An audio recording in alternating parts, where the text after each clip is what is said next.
TNI dituduh, TNI lumpuh, Prabowo jatuh oleh Dr. Anton Permana dari Tanhana Dharma Mangrava Institute.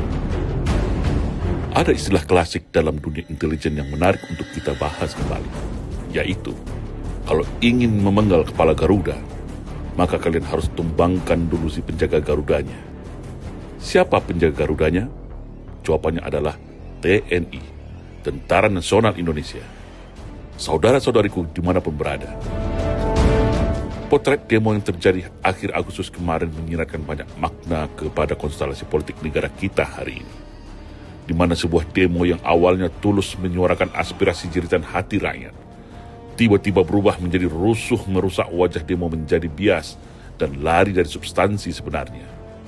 Anehnya lagi, tuntutan demo pun berubah arah ketika rusuh terjadi di mana-mana. Demo yang awalnya menuntut adili Jokowi dan makzulkan Gibran berubah menjadi DPR dibubarkan. Demo yang awalnya minta reformasi Polri dan ganti Kapolri berubah menjadi tuntutan kembali ke barak pada TNI. Demo yang awalnya tulus untuk suara keadilan berubah menjadi tuntutan pesanan.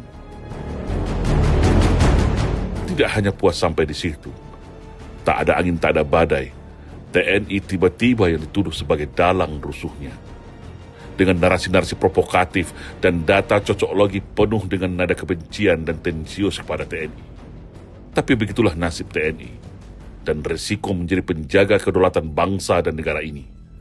Akan selalu menjadi sasaran kebencian apabila ada agenda kepentingan yang terganggu dari sebuah kelompok yang ingin menguasai negara ini.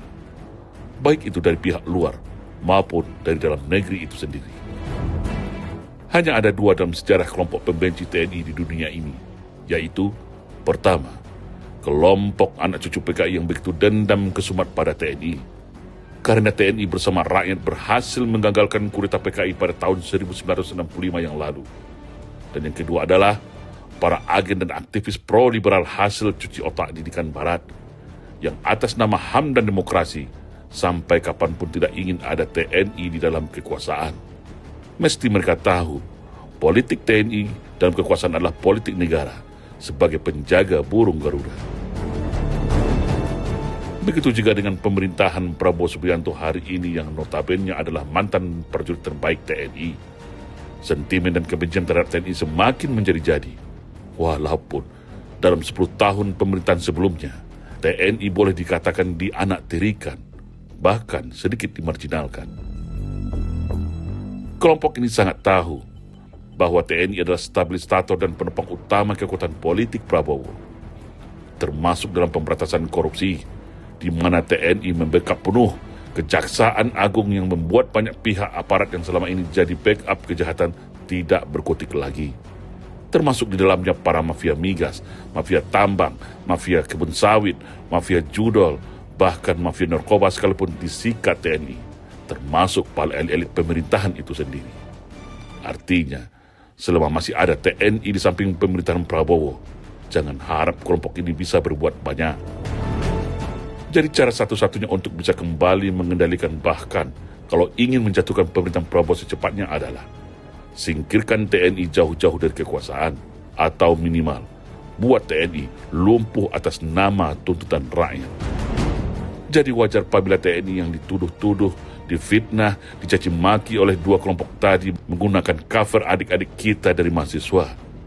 Karena targetnya sudah jelas, bagaimana mendiskreditkan TNI, menyudutkan TNI, membuat framing negatif pada TNI, hingga model TNI jatuh, lumpuh, dan kembali ditendang keluar dari pusaran kekuasaan.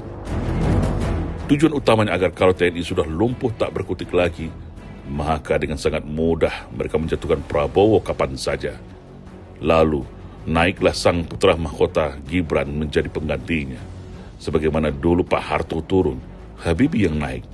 Atau Gus Dur yang turun, Megawati yang naik menggantikannya. Sudah paham bukan bagaimana permainan ini? Kenapa TNI dituduh dalam kerusuhan kemarin? Inilah dinamakan politik, guys. Tak ada kawan yang abadi. Yang ada hanya kepentingan. Jas merah, jangan pernah melupakan sejarah. Kita selalu wajib waspada. Salam Indonesia Jaya.